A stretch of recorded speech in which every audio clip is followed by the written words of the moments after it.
باران چې کله په وخت نه کیږي نو دا هم سبب دی چې الله ناراضه دی.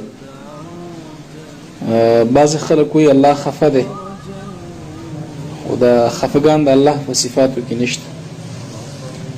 خفګان چون کې د عاجزۍ نه راځي، انسان چې کله عاجز شي بیا خفګان راځي، او چون کې الله رب العالمین عاجز کیږي نه، موږ داسې وایو چې الله د ناراضۍ سبب دی. چې الله کله راضي نه وي نو بیا الله رب العالمین باران نه کوي.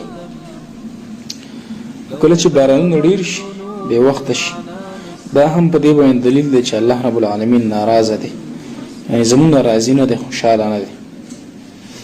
او دا خبره چې ما وکړه دا مې د کوم ځای نه وکړه، نو حدیث کې راځي چې رضا الرب فی رضا الوالدین و سخط الرب فی سخط الوالدین.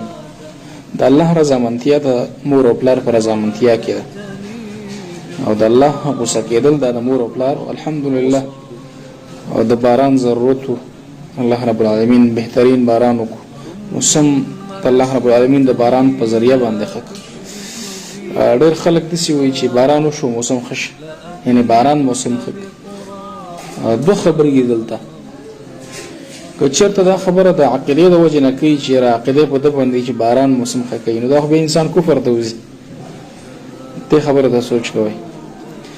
او که چېرته د دې وجې نه وایي چې پته ورته نه یعنی پوهه نه په دې خبره باندې، هغوی بیا پوهه کول په دې باندې پکار دي چې یاره باران موسم نه ښه کوي، بلکې باران ورونکی موسم ښه کوي چې هغه څوک دی؟ الله رب العالمین دی.